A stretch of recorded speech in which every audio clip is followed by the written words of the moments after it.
where the truth gets real. Faith and love, yeah, that's the deal. WC and Maria, bringing that glow. Tuesday nights is the show you gotta know. Love ain't a moment, it's a movement we found.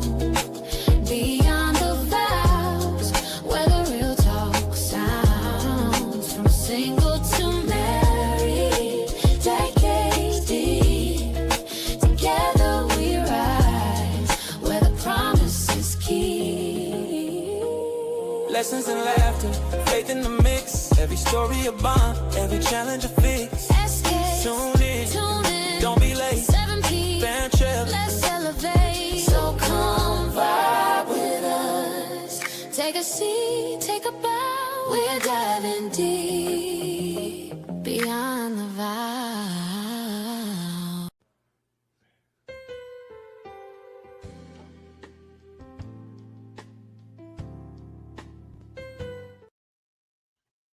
Don't y'all just love that intro? That was a whole vibe. Yeah, Maria. We're in the house. Come on. Oh, yeah. I'm about to do the church clap down here. Like that. Hey, welcome to another exciting edition of Beyond the Vows.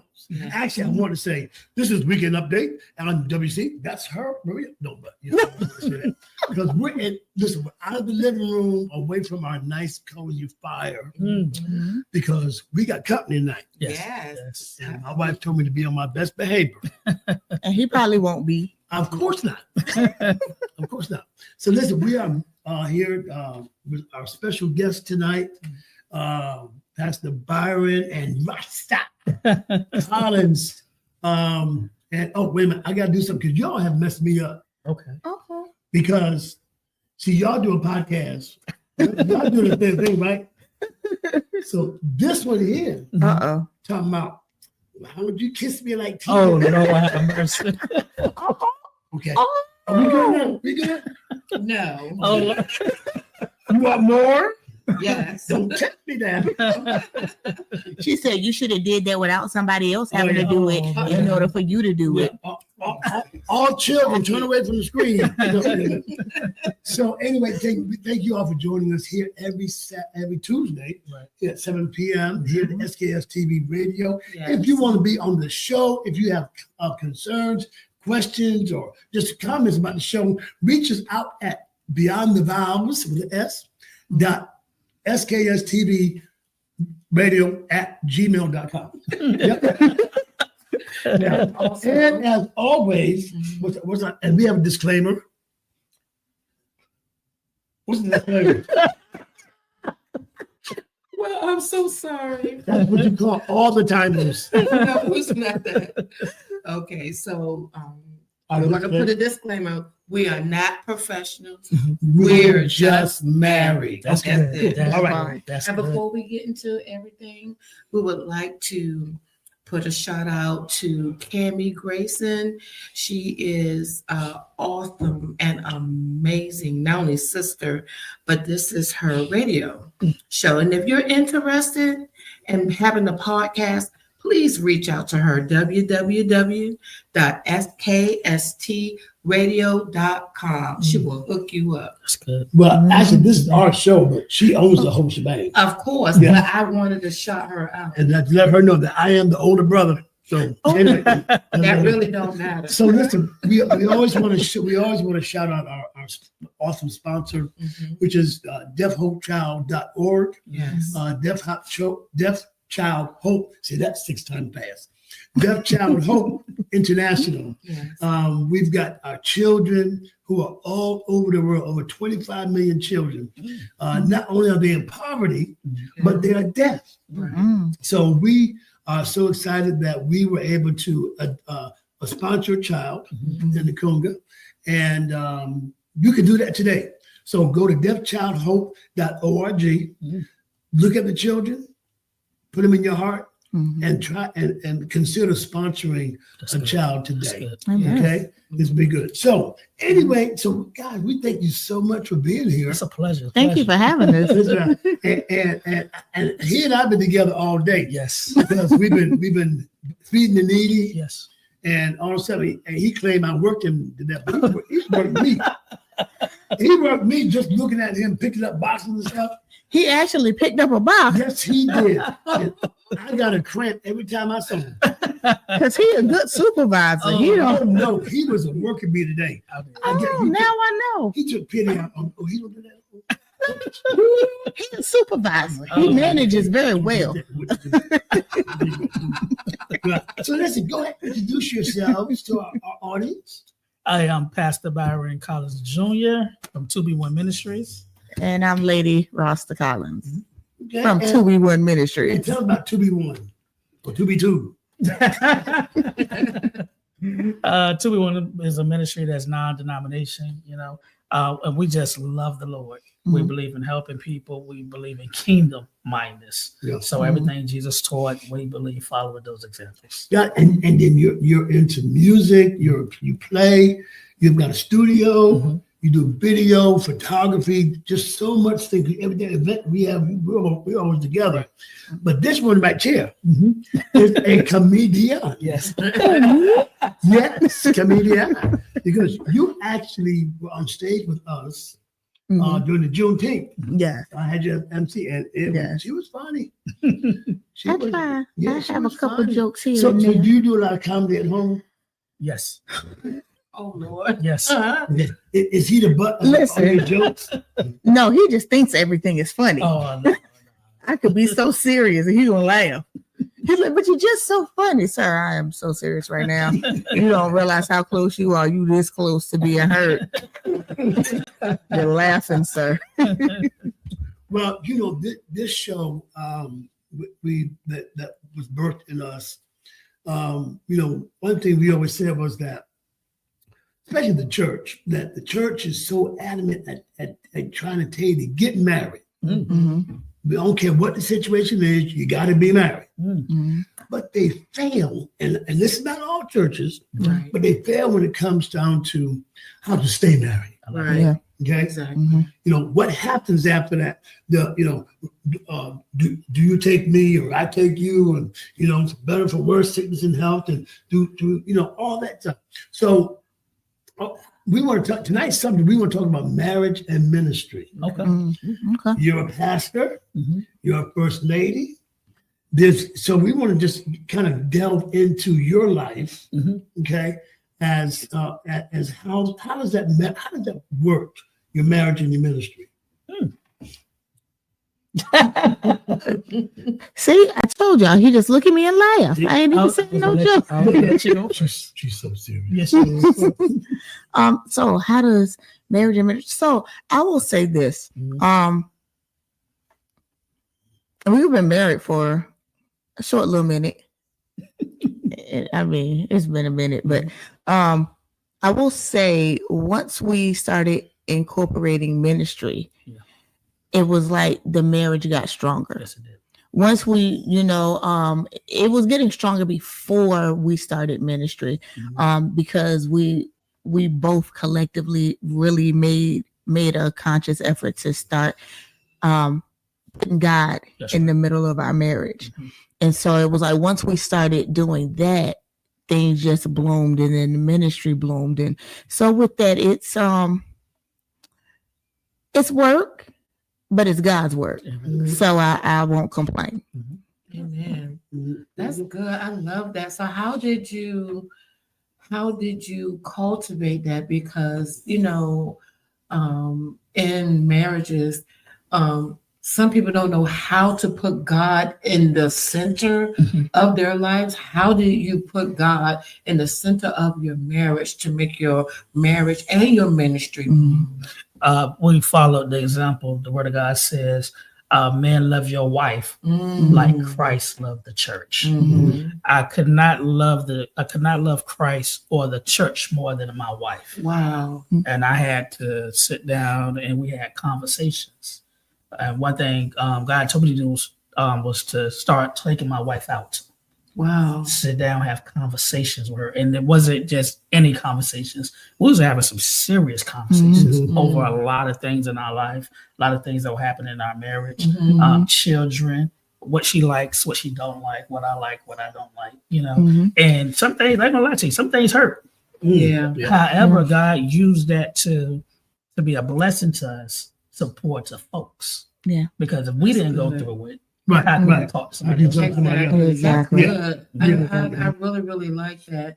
How how God told you, and we got to understand that in marriage, that the man, he is the head of the household, and we as wives, we are second in command. Second in command. But I like the fact that you did exactly what God wanted you to do to help make your marriage what it should be by God's plan, not how we think it is. Because sometimes I think in marriage, that's what happens.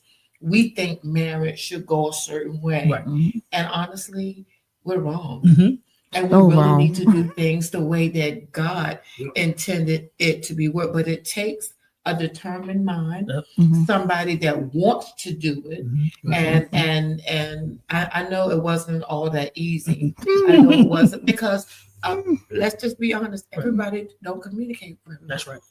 So you had to learn how to be vulnerable. I think we was talking about that a couple of weeks ago. You have to learn to be vulnerable with the one that God gives you. Right. And Yes. you can't be afraid, because they have your best interests at heart. So you can't be afraid to be vulnerable. You know, sometimes we have to share some of the stuff that we've been carrying for so long. And that's what we were talking about a couple of weeks ago. And I was telling the audience how I feel like in marriage, God gives you this mirror. He makes you look at you, Yeah. not at your husband, but look at you. And then he starts the transformation of changing you, and all that stuff that you did, all that little girl stuff that you had on you. He strips you of it. You know what I mean? Yes. And he makes you to the woman and the wife that you should be, because it's all about ministry. Amen. Yes. Yeah, it That's is. beautiful. So good. you said the head is the husband is the head. So she gave me permission to say I was the boss. Okay. Probably one time. Yeah. I tell people when I do concerts and speeches, I say I'm the boss in my house, and my wife gave me permission to say it. Yeah. So, what are some of the challenges of running a church, and you know, especially because something that I know that people are like when people need counseling, like a single woman needs counseling.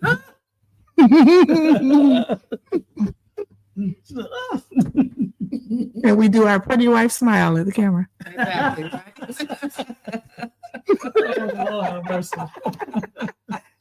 So here's the scenario. You're in your office. When the sister, the first lady's out there probably singing or doing what she does, and they want to pass her. And she's talking all soft. What do you do? Should I put some bass in her voice? I'm sorry. I'm playing. Is this because you said first lady in there singing? So is this like why church is going on? Oh no, she didn't just be doing anything. You know. Basically, I'm not in the office. We're not in the office. Okay. So this is my thing. I listen to see where this conversation going. You only got 5 seconds with me. I'm gonna give you 5 seconds. Within those 5 seconds, I'm gonna know what you're saying because I'm already discerning and I'm praying. Right. And if it's something that I see that I need my wife, I'm gonna say, hold on for a second. Let me go get Rasta. Like I don't even play with that. Because my thing is, I want when we talking, my wife is first. Christ is my backbone. Right. But I need my wife there because I believe when you counsel, somebody should be praying and somebody should be listening. And watching. And watching. Well, let's pray. You know what I'm saying? Yeah.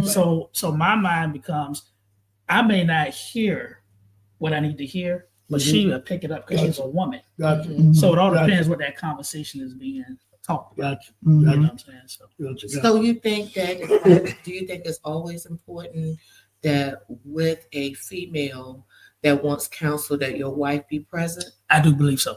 I do believe so, believe so. because Yeah. if it was opposite, Mhm. I would want my husband to be in there with me, Mhm. because sometimes, and y'all know, the devil is shrewd. Yes. And there's some people that let the devil use Mhm. them. With that part. Okay. Mhm. And they would trip you up and make you think that is one thing and it's really something else. Right. Mhm. And that's when the spirit of discernment Mhm. has to play a part. And we, as the people of God, we have to have that discernment. Mhm. And with the anointing that God places upon our lives, it's going to allow us to know when the devil's coming. That's right. Okay? That's right. Because Mhm. God would never, ever send us out here without knowing, okay, here come this snake. Mhm. Exactly. All right? He will always forewarn us, but it's up to us Mhm. if we take the warning. Yeah, because it's happened so much.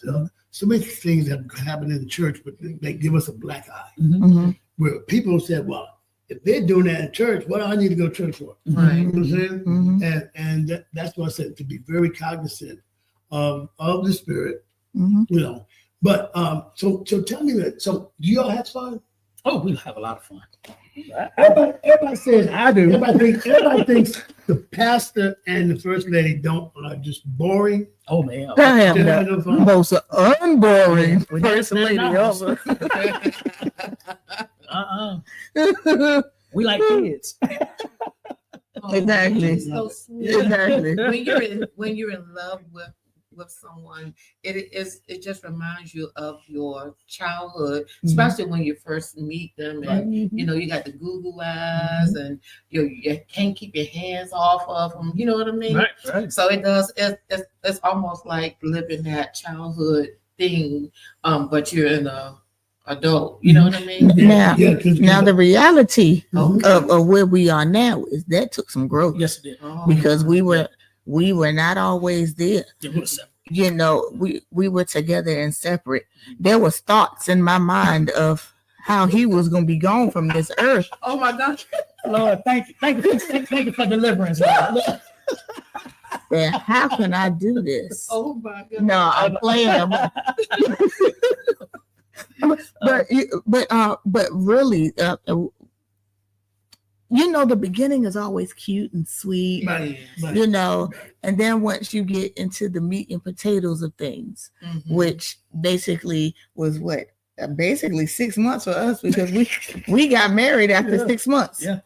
So yeah, we met 6 months later. We were married. Mhm. So of course everything was cute then, Mhm. and then real life set in. Yeah. Marriage set in. Yeah. The work set in. Yeah. You know, Two different lifestyles. two different mindsets, having to learn to compromise and learning to think for the other person, Mhm. and not necessarily think I need to read his mind. No, you need to be thinking with the other person in mind. You I know, like that. and that's something that a lot of times we don't see. You don't think with the other person in mind. If I do this, how could that possibly affect him? Mhm. How could that affect my marriage? Mhm. Yeah. And a lot of people just do. And we had a lot of doing Yes, we did. early on. It was like, you can't tell me what to do. You're not the boss of me. I'm grown up here, boy. I wish you would. And we go on to church, praising the Lord, and I'm like, get out. Get out. He didn't try to put me out that house so many times.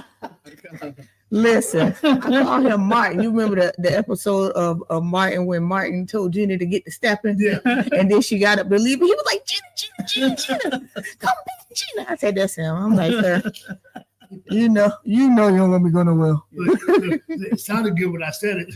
Exactly, in his mind, I but think you gonna do it. that part.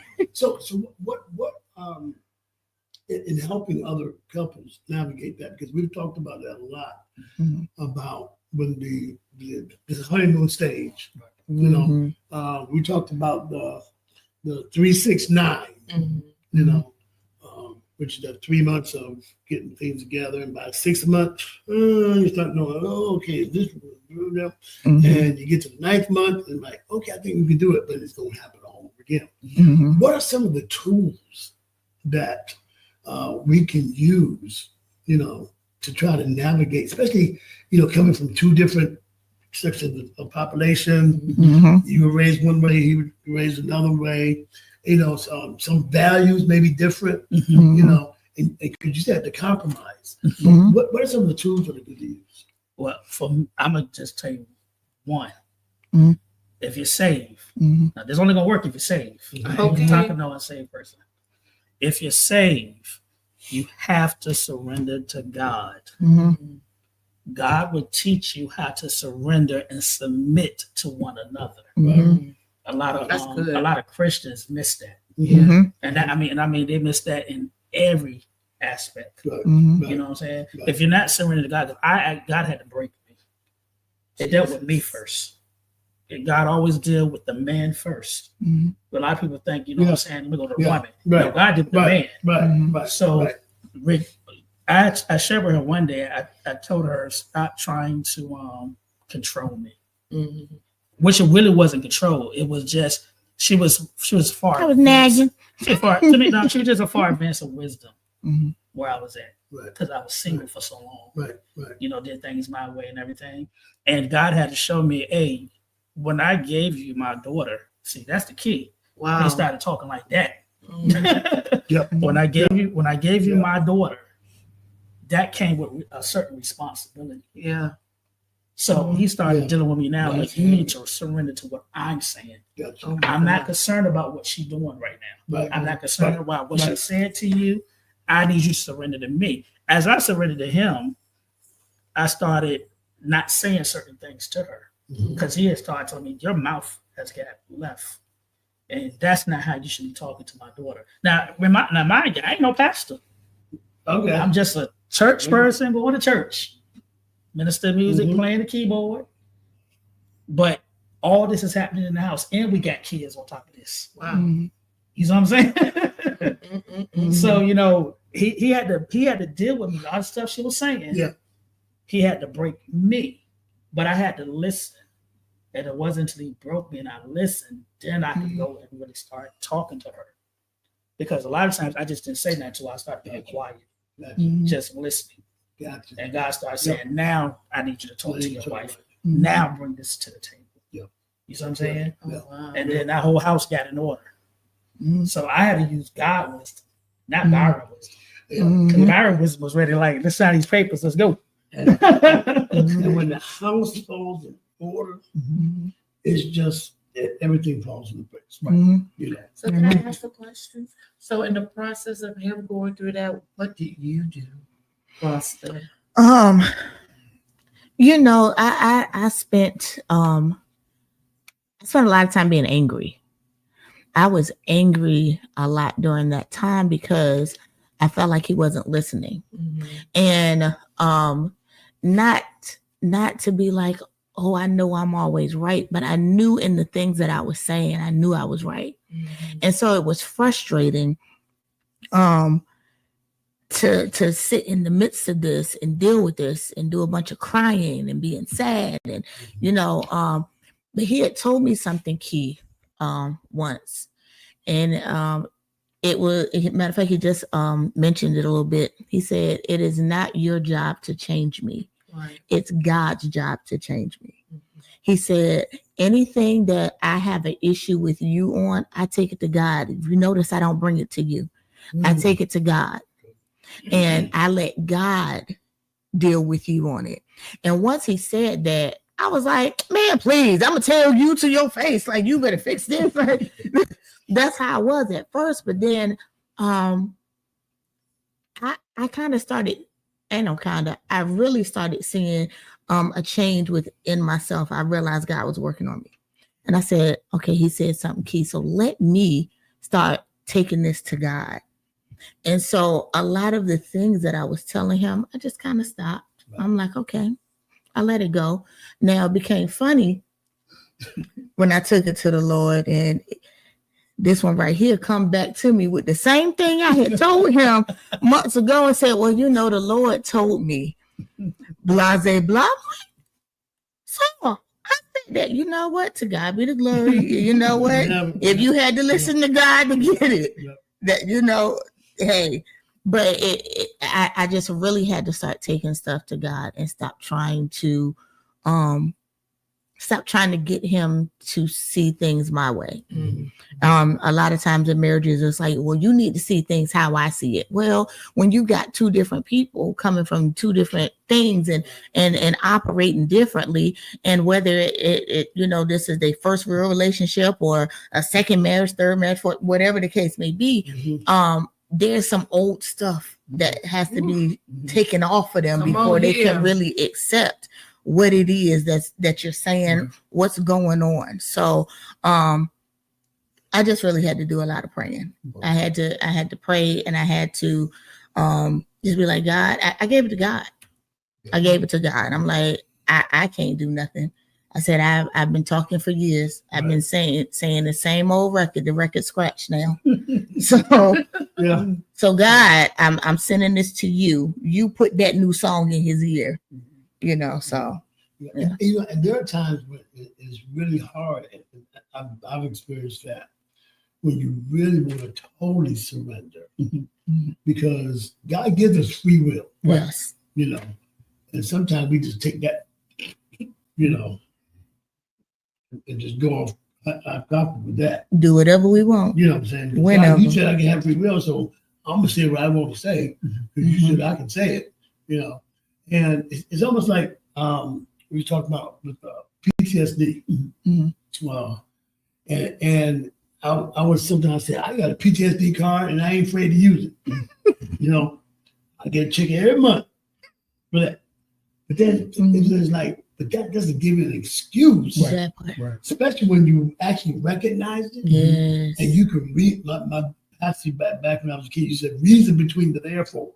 You know, we're saying, but there's a different way to approach it. So let me ask you this. How important is, first of all, premarital counseling, but also counseling after you're married? Now, is this for, I'm for premarital counseling, even though we didn't do it. Right. But since we've been together, I'm definitely for that. Because there's some subjects me and her talk about that we share with people that let you know if your marriage can go somewhere. Because 3 topics people don't talk about. What's that? One is sex, one is finance, and one is dealing with kids. When you don't talk about those 3, you are doomed to have some problems. I agree. Yeah, you know, and I would say counseling, you don't have to just have counseling. I'm talking about after you're married. If there's a problem, I just think sometimes the counseling can be, you know, we're at a good place. How can we stay there? Or how can we get better? You know, that's good. And I think there's nothing wrong with it. I don't think a lot of people think about that. And I'm glad you said that, because a lot of people figure, oh, things are bad, now we need counseling. But, you know, when things are good, you might want to consider, okay, how can we stay there? You know, what is it that we can do to stay in the green and not move to the red? You know, a lot of people just feel like, okay, he didn't get on my nerves, we need to go see the marriage counselor. You know what I'm saying? And why not beforehand? Yeah, but my thing is, I don't want, for Christians, I'm gonna say this is me. For Christians, I don't want you to just see a marriage counselor. I want you to see a marriage save counselor. Oh, yes.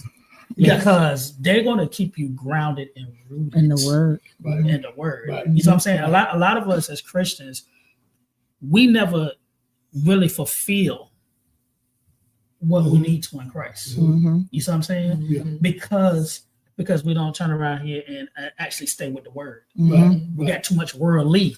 Right. Gotcha. Gotcha. And that's important because, you know, counselors who go to school to learn how to do stuff, the thing that sustains us as Man Cup is God's word. That's right. Yes. You know what I'm saying? And if that's not being, taught, if that's not being emphasized, basically you're trying to keep something together just based on your feelings. That's right. Mm-hmm. And it doesn't work. Yep. Yep. So, but in a little bit we're going to go to a break, and when we come back from our break, I want you to tell us how you met. Okay, because if that is a funny story. Okay? So we're going to commercial.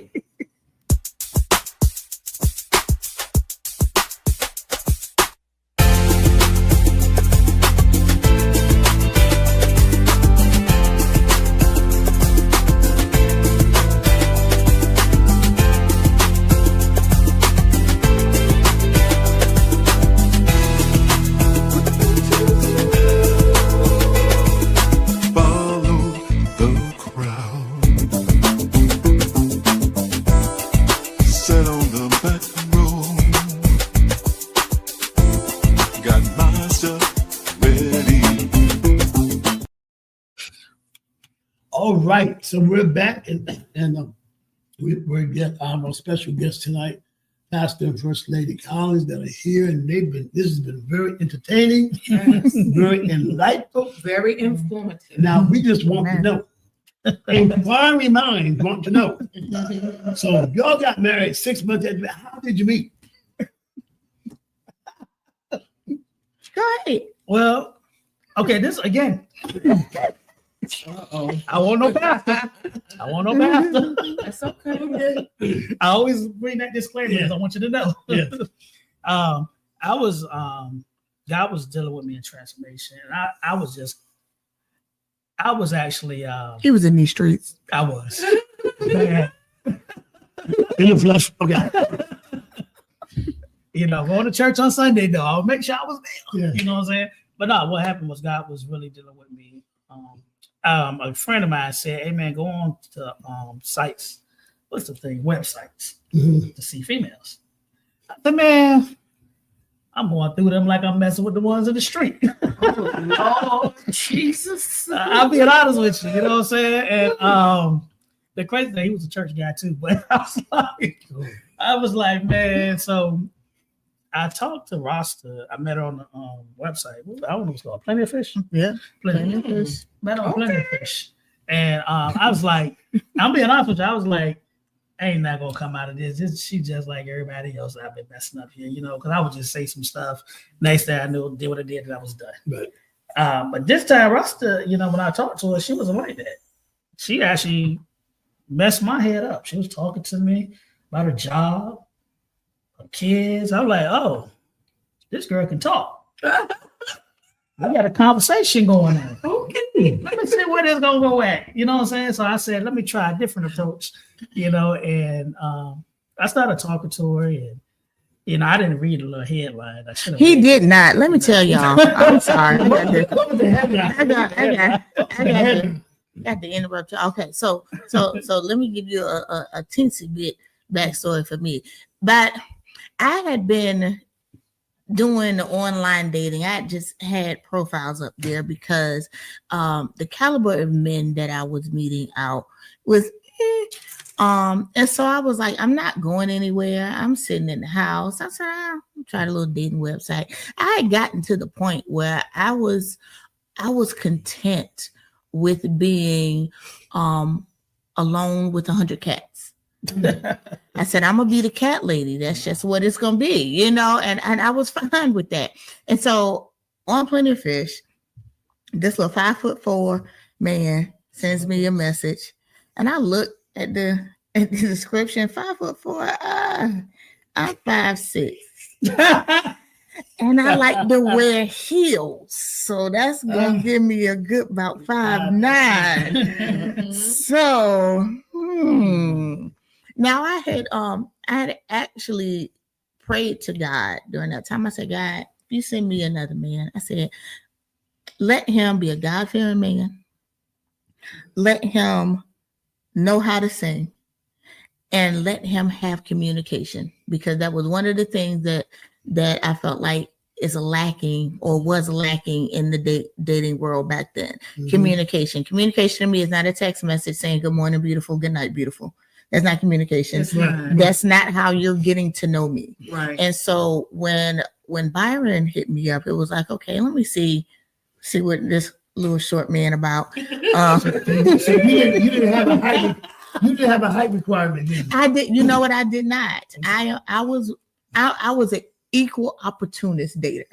Midgets and everybody. Midgets, tall, short, I'm sorry, wide, skinny. Little people. You know, little Oh people. my God. But when I talked to him, my thing was, okay, I'm gonna give him my number. I think we probably went back and forth online for like maybe an hour or two. I'm like, okay, here's the real thing. I'm gonna give him my number and see what happens. And he called, and we talked for hours. And then the next day he called. And when he couldn't call me that night because he had choir practice, he called and apologized. I'm so sorry I didn't get a chance to call you. I had choir practice. Please forgive me. And then the next day he called. So it was like, okay, the things that I asked, I'm like, okay, I'm getting it. Now, it might not have been the package that I thought it would be in, Right. but I'm like, okay, this is probably, what I need. So yeah, the little online dating, it don't work for everybody. It worked for us, and it was crazy because within a week of us talking, he told me, you're gonna be my wife. Mm-hmm. And I told him, I said, well, how you figure? He said, the Lord told me. I said, well, the Lord ain't give me that memo, so I don't know what you talking about, sir. But here we are. Here we were 6 months later. We were married. So what happened when y'all first met for the first time? So the very first time we met, I had actually stopped by his studio because he was doing some music. And so I stopped by to meet him. I'm sitting here and I'm nervous because I'm like, okay, what if I just really, really don't like this guy? Like, what if he's 2'3" and not 5'4"? What if he catfished me? You know what I mean? Like, all these thoughts are going through my head. And I'm like, okay. So I go over there and he's working on some music. And I'm like, okay, he can sing. All right. And he's got this song. And so I went by Rexy. And he's like, yeah, Rexy girl. Oh, Rexy. He was setting you up. I want to love you, Rexy. I said, oh, he recorded it and sent me home with the CD too. I said, Wow. okay. Oh my God. Wow. Come on, don't use the voice to try to get me, sir. That was foul. But yeah, so that was like our very first face-to-face meeting. He wrote me a song. Wow. Yeah. Excuse me. You can do that. We got him all up again. No. We met online as well. Really? Yes. Absolutely. Yes. That we had. Some kind of way.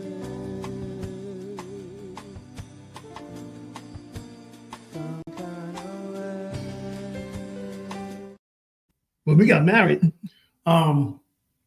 she had no idea when it came time for me to repeat my vows, say my vows. She had no idea that I was going to sing my vows. Oh. And not only did I sing them, but the congregation did my background.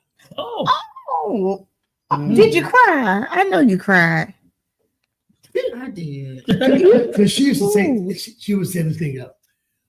You make me feel some kind of way. And that was the name of the song. Some kind of way. Some kind of way. Yeah. Yep, some kind of way. Yeah. Yeah. Wow. He did that, but he stalked me. Okay. Stalked me on the. It was crazy. And we told this story before. I was on the dating sites in my law enforcement capacity. Mm-hmm. A lot of these profiles you said were actually guys from Nigeria and places who were using women's pictures to try to scam money. Yep. So my job was to weed them out by having a real profile. Mm-hmm. And we were on a site called Badu. I was up there too. You was up there?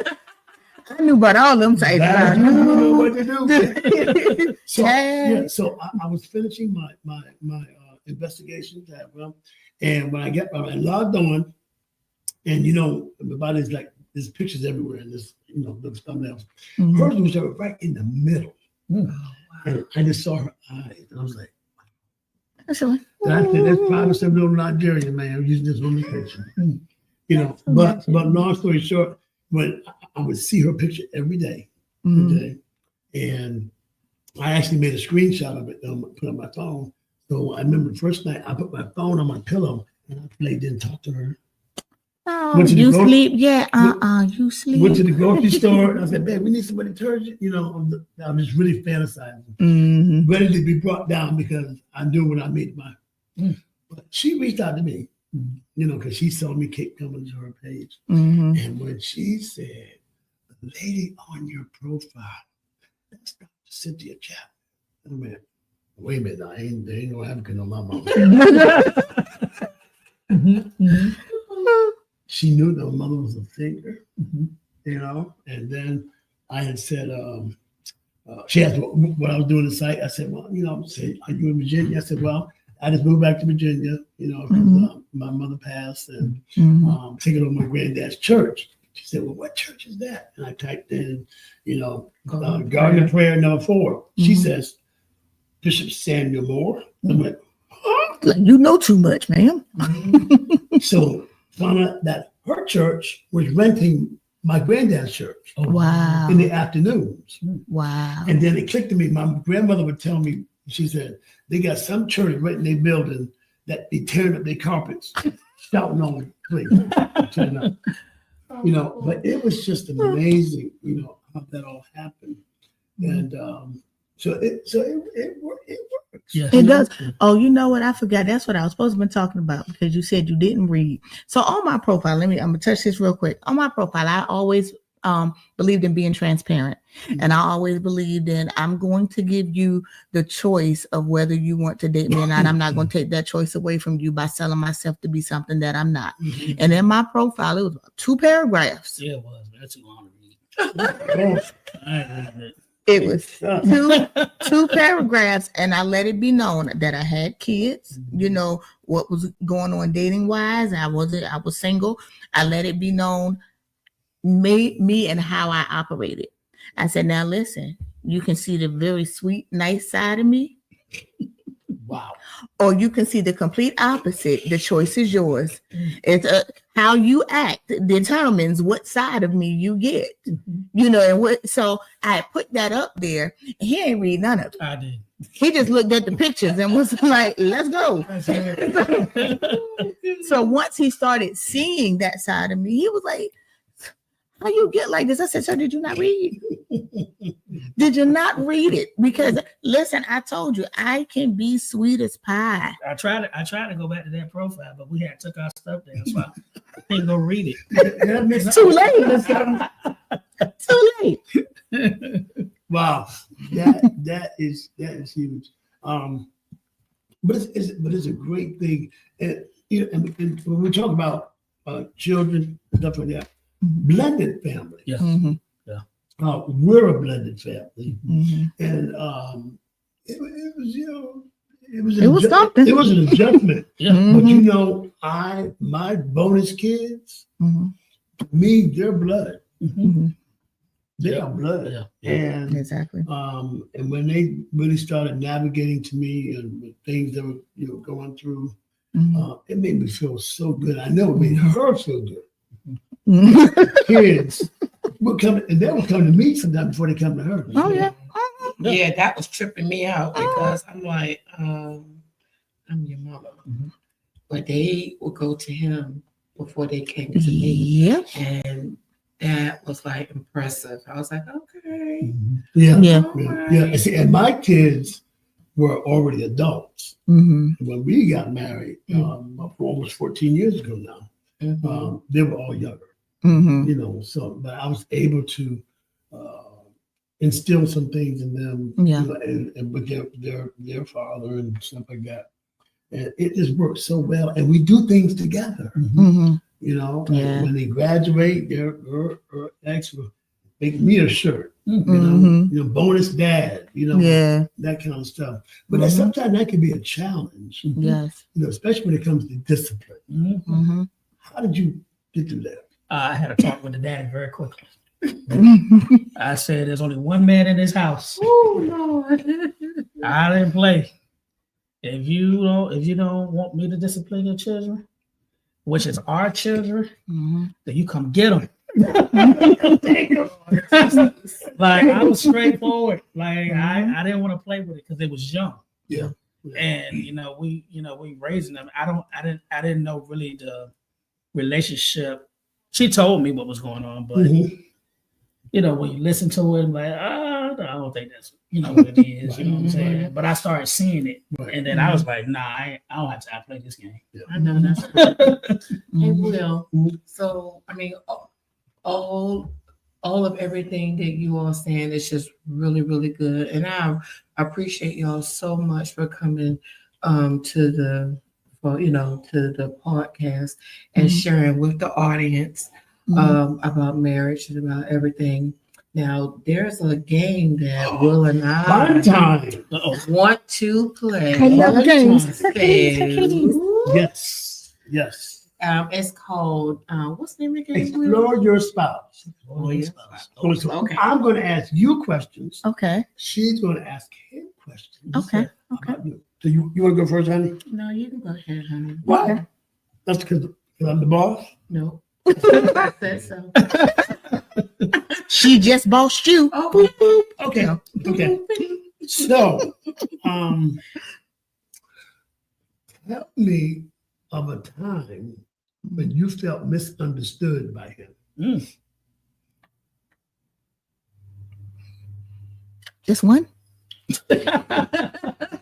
Yeah, this is our show. Okay.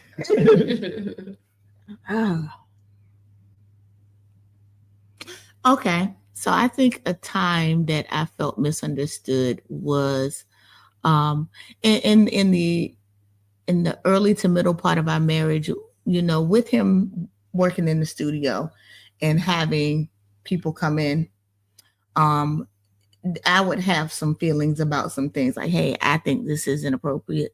I don't think somebody need to be here at this time of night. I don't think, I think this is a little bit too much. And I think I was misunderstood because he's like, well, this is a business. Well, at the end of the day, I'm your wife. I'm your wife. So it's like, you're not going to be putting the business before my feelings. And especially if I'm telling you, hey, this makes me feel some type of way. This hurts. When I see this is how it makes me feel. Right. So I think that would probably be the most prominent time that I felt misunderstood because I'm not trying to run your business, but I'm trying to help you keep your wife. Amen. Oh, that's good. I like to say that was years ago, y'all. Yeah. Oh, well, that's what I said. That's his disclaimer. Okay. Okay. Staying on this topic, tell me about a time when you felt understood the most. When I felt understood?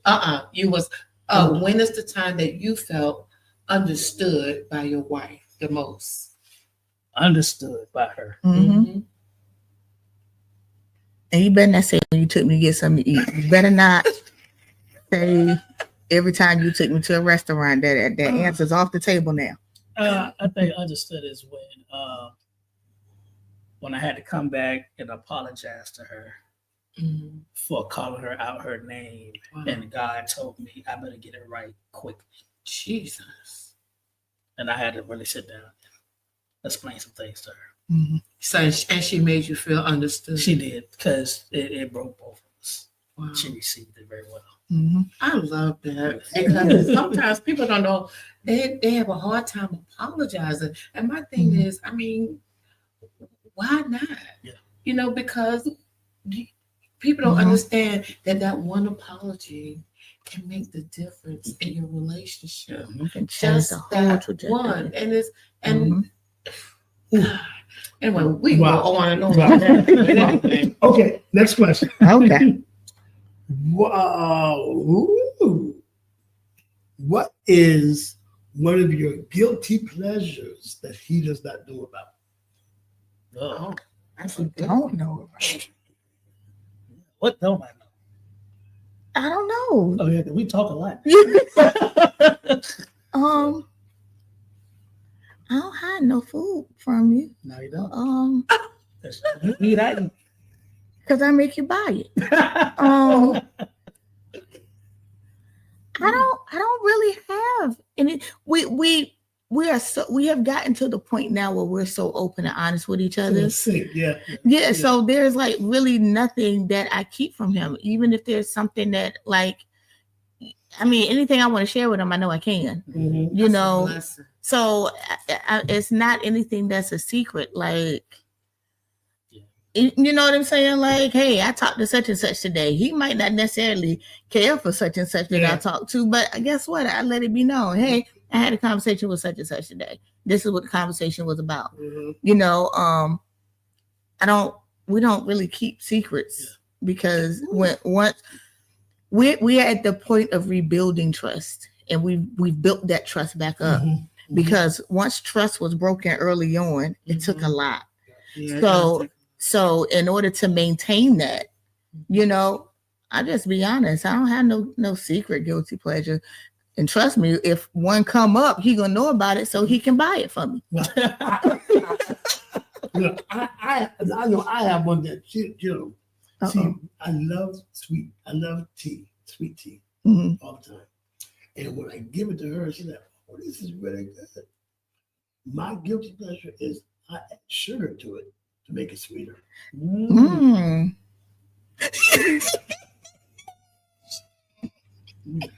God help him.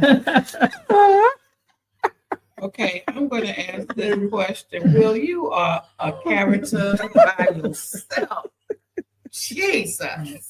Well, I'm sitting here with a comedian. I'm auditioning. I may be able to open up for her. You're going to need a lot. I mean, who knows? Oh my goodness. So, sir, what is your favorite thing to do with your wife? Keep it PG. Oh, yeah. That's my favorite thing to do in my life. I'm allergic to PG. Let her rip, babe. Nah, my favorite thing to do with my wife is conversation. It's because we lay everything out, and when I talk to her, I know she ain't lying, so I know whatever she says, that's what it is. I love that. Plus, we do a lot of laughing at me too. So, But that makes it even so much fun. Mhm. You know what I'm saying? That you really know her and she really knows you because you will allow that veil to come down. exactly. You know, that you don't hide anything from each other, even when you think, oh my gosh, she's going to be upset with me. But you got to tell the truth. Just like I tell my kids. I'd rather that you tell me than for me get in the street. Because if I get in the street, I'm going to feel some kind of way. Yeah. That part right there. Because the thing about it is when I'm right here, and you can just talk to me. You know, I ain't going nowhere. You know, and it's so important. I love that. I'm just praying that the audience will understand and get this. Yes. You know, men and women, y'all, we have to communicate. Yes. Definitely. We have to be open. We have to be honest. We have to tell the truth. Even though if you may even think it might hurt the other, please tell the truth because that's the only thing that's going to keep us free. And you know what? We can't keep secrets. You know, and there's got to be some form of boundaries that we have to have as couples because we can't just let in and everybody have that much access to us. The only one that should have that kind of access is my husband. You know, the only one that should have that kind of access with your spouse is your wife. You know, so we got to be able to make sure that happens. And that's the only way that we're going to be able to know each other because we got to get beyond. We're talking about beyond the vows. Beyond the vows, you got to really show your wife, show your husband that you can trust me. That part. That you can trust me with your Yeah. heart. You can Yes. trust me with your spirit. You Mhm. can trust me because I'm not going to hurt you. You can trust me because I'm not going to forsake you. You understand what I mean? Mhm. And that is so important. So you out there, our brothers and sisters, anything that you all want to have answer questions to, please make sure that you send us an email so that we can address it. And this is so Yeah. good. Our whole conversation Mhm. about how you all got together, even in ministry, even with the Mhm. children, and even right now, and the happiness and the joy that you all having. But how long y'all been married? 8 years. She said a little bit. She said a little bit. A little minute. Yeah, look, That's not a minute. it's a little minute. That is beautiful. I want y'all to know why she was talking. I am my little pimp. Hey, yeah. Great. She was in C. Oh, But look, I'm gonna give y'all. I'm gonna give you the dilly deal. Uh-oh. But she kept a secret from me for 12 of our 13 years of marriage. and what's that? She did not like the gift that I was giving to her for Christmas. Oh, let me explain. Audience, She let me for 12 years.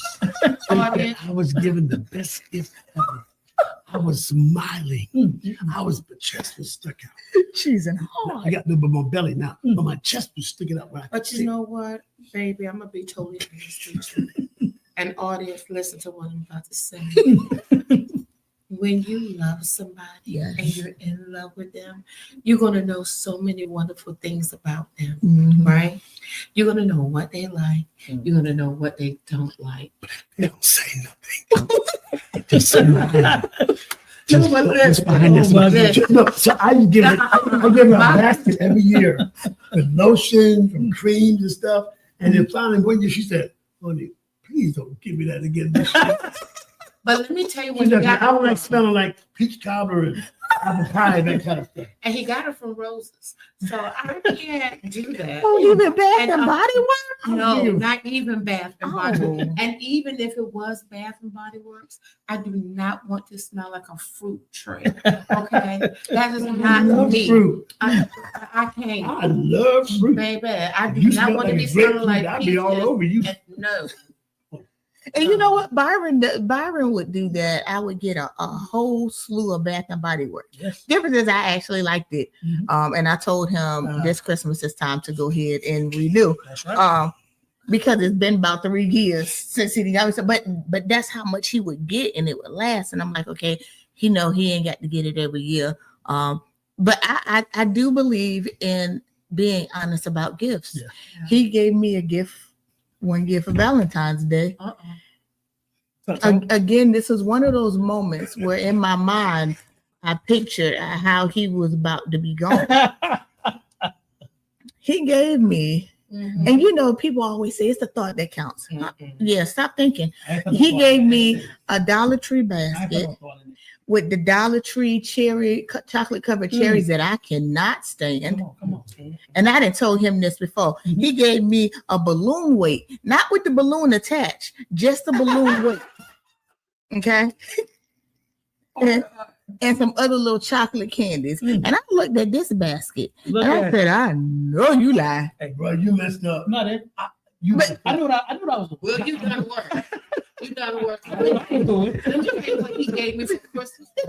Uh-oh. He gave me a basket, and inside it was this cute little, this little folded thing. And I said, okay, this is cute. Unzip it. Guess what it was? What? Nail kit.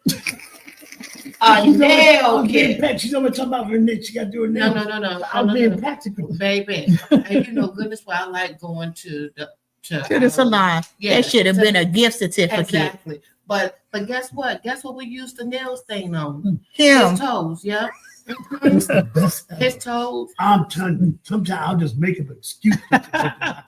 Do you see what I'm saying? But he was being vindictive with that gift. I want me Because to yes he I want was. to Yes, he was. He got mad at what I got him for Christmas. That Christmas, I had pretty much just started my business. So I'm like, okay, I made him something for Christmas. And he was like, you had a whole year to plan.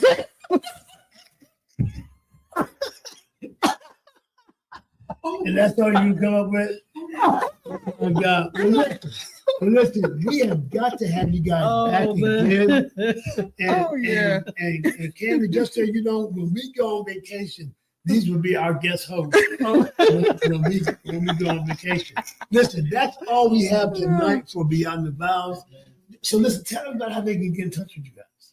You can actually check us out on our website at 2b1ministries.com. That's 2, number 2, letter B, number 1, ministries, ministries.com, and it gives you all that information up there.